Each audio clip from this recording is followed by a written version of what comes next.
Chapter 1. The Gate of Castle. Lu Mingfei helplessly typed GG on the screen, signaling the end of the game, where GG denotes good game, a term used to commend an opponent's skill while also conceding defeat. He then exited the game. The final scene on the screen depicting 12 human cruisers, their grand Yamato cannons focused and firing, transforming his base into a crimson pool. He had lost his 6th match of the day, with a dismal record of 0 wins and 6 losses. This time, he had managed to hold out for 22 minutes and 23 seconds before succumbing, ultimately bested by an opponent with exceptional micromanagement skills, utilizing human units.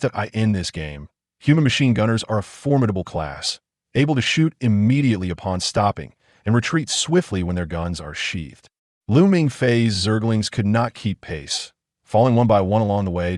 In the public chat channel, his opponent was exuberantly discussing strategy. Humans don't necessarily need tanks to fight Zerg. Skilled players rarely deploy tanks anymore. Instead, they flood the field with infantry, a massive swarm of machine gunners supported by medics, overwhelming the opponent before they can upgrade their Zergling speed. As long as you keep the pressure on, they'll be forced to keep producing units, and if their bandlings can't group up, victory is assured. Later, the cruisers will launch a decisive strike. It's utterly overwhelming. Lu Mingfei could vividly imagine the excitement radiating from that player. Remaining silent, Lu Mingfei switched to QQ, noting that the girl with the baseball cap still had a gray avatar, motionless and offline. He felt a twinge of disappointment. He had waited in vain. Another avatar, however, lit UPA rather unappealing panda.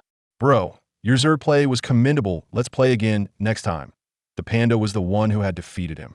You just need to work on your micromanagement. Your tactical awareness is quite good. Sure, Lu Mingfei replied.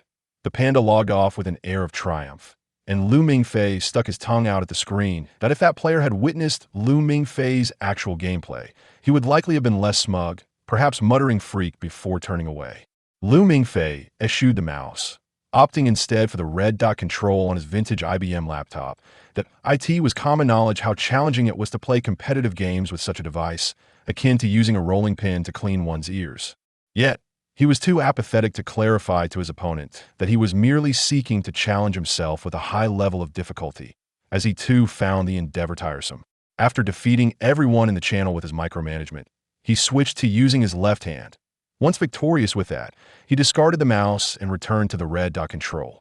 He pondered what he would do to pass the time if he eventually mastered the game with that device. Why bother? Why endure? He often questioned himself. He found himself languishing in an old game, waiting endlessly for her to come online. What's the use of spending so much on you? His aunt's voice thundered from the next room. Lu Mingfei felt his head throb from the outburst, hastily agreeing before bolting out the door. The corridor was silent. He leaned against the wall, hearing his aunt still grumbling within. The afternoon sun streamed through the window at the end of the hallway, warm rays cascading over him, while pure white sheets fluttered in the breeze outside, the lush green leaves rustling gently. Spring had arrived once more, and Lu Mingfei had turned 18 this year. He lived with his uncle and aunt, alongside his cousin, Lu Mingze, who attended the most prestigious private high school in the area, known for its exorbitant tuition, demanding faculty, luxury cars, and an abundance of beautiful girls. In just 3 months and 4 days, he would face the Gaokao, and it felt as though the entire world was roaring in his ears, heralding the impending doom and urging him to rally. His spirits, akin to a ferocious fighting cock pouncing on mock exam papers, demonstrating his unwavering resolve. Yet, the more pressure he felt, the lazier he became. Aside from playing the antiquated game StarCraft, he spent his time lying on his bed, staring blankly at the ceiling, completely disinterested in his future. As a person of little significance, his indolence was hardly surprising. It had been over 6 years since Lu Mingfei last saw his parents. The good news was that they were reportedly alive, sending him letters every 6 months. The bad news was that each letter from his mother expressed her regret over yet another delay in her plans to visit him due to new developments. Both of his parents were archaeological experts, supposedly engrossed in a major project that, once revealed, would astonish the world akin to Sven Hedin's discovery of the ancient city of Lulan. During middle school, Lu Mingfei took pride in having such illustrious parents, devouring numerous books on archaeology and eagerly discussing them with his classmates on the way home. However, he soon realized that the real pride lay in having parents who would pick him up after school. After classes, a group of students would saunter down the street, taking up nearly half the road, only to be interrupted by the blaring horns of cars behind them. One by one, some students would reluctantly break away from the group, climbing into their family vehicles and driving off. As the number dwindled, Lu Mingfei often found himself alone, continuing his leisurely stroll. His classmates would gaze through car windows, enviously watching Lu Mingfei's carefree figure as he kicked stones along the way, wishing they could roam freely, shop at malls, purchase snacks, or play billiards, unfettered by parental restrictions. However, in truth, when alone, Lu Mingfei neither visited malls nor played billiards. Lu Mingfei attended the same high school, excelling academically while also dressing more stylishly. He would eagerly pay for any meal shared with girls, while Lu Mingfei's uncle and aunt always dressed impeccably for Lu Mingfei's parent-teacher conferences, making it seem as though Lu Mingfei was raised in a honeypot, while Lu Mingfei was merely Lu Mingfei's older brother. Lu Mingfei did not mind much after all. He was a person of little significance. If even his parents did not care for him, what expectations could he hold for his uncle and aunt? With his hands stuffed in his pockets, Lu Mingfei tilted his head downwards as he descended the stairs, stopping by a convenience store to buy the packaged milk and guangdong sausages his aunt requested. He then slipped over to a newsstand to purchase the latest issue of the most novel. His aunt believed Lu Mingfei to be exceptionally intelligent, studious, and ambitious, particularly enamored with literature. Whenever Lu Mingfei read the most novel, his aunt would say, "Our Mingfei is studying," and with each new issue, she seemed to know its release even before Lu Mingfei did, urging Lu Mingfei to buy it, which led the old man at the newsstand to view Lu Mingfei as a brooding child. Lu Mingfei read the most novel, adopting the pen name Lonely Gluttonous Snake, copying many melancholic lines into his QQ space, accompanied by self-taken close-up photos. Occasionally, he would upload images of his wrist adorned with red ink, pretending to have cut himself, with poetry suggesting that life without love was not worth living. Lu Mingfei understood that his cousin was experiencing infatuation, as he had yet to woo his desired girl at school and sought a dramatic encounter online. Thus, he created a new QQ account named Traces of the Setting Sun, featuring a photo of a cute girl with short hair, filling out his age as 16, identifying as female, and signing his profile with "Let your smiles and sorrows become the traces of my life." While Lu Mingfei was online at home, Lu Mingfei would sneak off to an internet CAF to flirt with Lonely Gluttonous Snake. After some exchanges, Lu Mingfei seemed to believe that his gluttonous snake had finally found sustenance, eager to let his smiles and sorrows become the girl's lifelong impressions. He hummed the song Parting Song by Shin Band, repeatedly proposing to meet, yearning for a passionate beginning.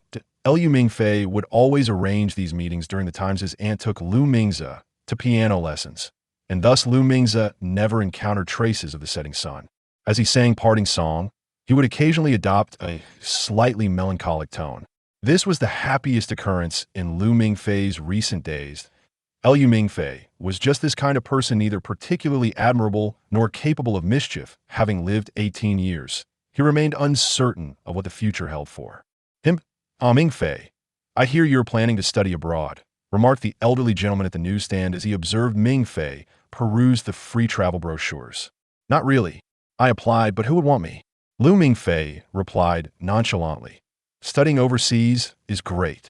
Returning as an overseas turtle means you can earn a lot," the old man continued.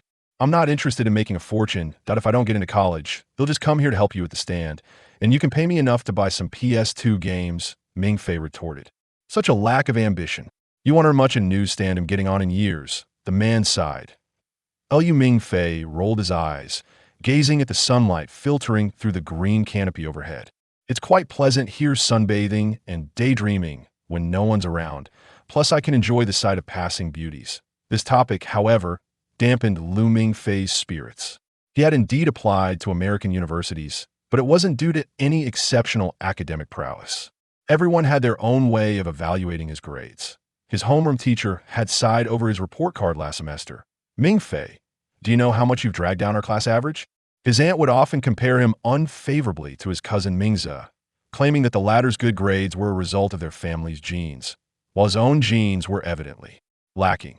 Only Lu Mingfei offered him some encouragement, albeit through QQ, where he reassuringly said, "Don't worry about poor grades, Xiang. They'll forge my own path. That's what people like us should do. In my eyes, you're a great girl." However, it was his aunt who had wholeheartedly advocated for him to apply abroad, practically pushing him to fill out the application forms and generously covering the application fees for each school. She had her own logic. Among all his subjects, only his English was decent. By sheer luck, he had performed well on the TOEFL alongside his English-obsessed classmates. Ultimately, anything was preferable to staying home where his aunt could see him. As for tuition, that was a minor concern. He could always request funds from his parents. His aunt was convinced that his parents had accumulated considerable wealth during their years abroad, as she had checked the remittance account, which belonged to a Citibank trust account. That account required no manual operation. The bank would automatically send checks each month upon notification. Thus, Lu Mingfei's parents must have deposited a substantial sum in that account, allowing for regular withdrawals. Yet, Lu Mingfei suspected his aunt harbored another motive. Although Lu Mingfei's grades were somewhat better than his, they were not stellar enough to gain admission to prestigious institutions like Tsinghua or Peking University. If Lu Mingfei could forego the domestic exams in favor of studying abroad, it would indeed appear quite fashionable. However, university was a lifelong commitment, and his aunt couldn't bear to see Lu Mingfei take such a risk.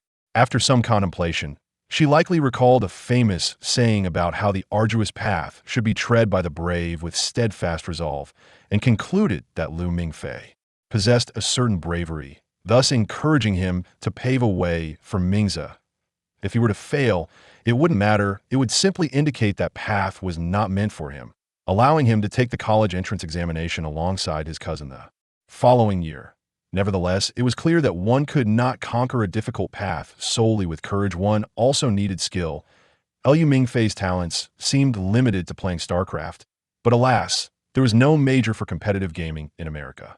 He had received a dozen rejection letters, all beginning in a similar fashion. "Dear applicant, thank you for your interest in our institution." Unfortunately, his aunt was disheartened by the application fees, having spent hundreds of dollars only to receive repeated expressions of gratitude from the Americans, leaving her quite dissatisfied. Yet, Lu Mingfei remained calm and collected, merely feigning distress with a pained expression to spare his aunt from excessive disappointment whenever he received a rejection. Lettered, he counted the schools he had applied to, realizing only one had not yet responded, the prestigious University of Chicago. "Is there any letter for me?" He poked his head into the mailroom, pronouncing his name in English, Mingfei Lu. "Yes, there is something from America," replied the doorman, tossing a letter at him. Upon feeling the envelope, he sensed it contained merely a thin sheet of paper. It was likely a rejection letter. He had heard that acceptance letters usually came with a pile of forms and informational materials. Last year, a boy from their school had been accepted, exuding confidence as he tossed a hefty stack of documents onto the table, impatiently declaring to envious girls, "So many materials. How can I fill them out? Get my dad to bring me a typewriter." As Lu Mingfei tore open the envelope, he was surprised to find the letter written in Chinese. "Dear Mr. Lu Mingfei, thank you for your interest in the University of Chicago. Regrettably, you have not met our admission standards. However, we often say that there is always another choice. Allow me to introduce ourselves. Castle College is a private institution located in the outskirts of Chicago, Illinois, affiliated with the University of Chicago. Each year, we organize intercollegiate competitions in equestrianism, rowing, hot air ballooning, and swimming on Lake Michigan, along with broader academic exchanges. We are honored to have received your application materials from the University of Chicago.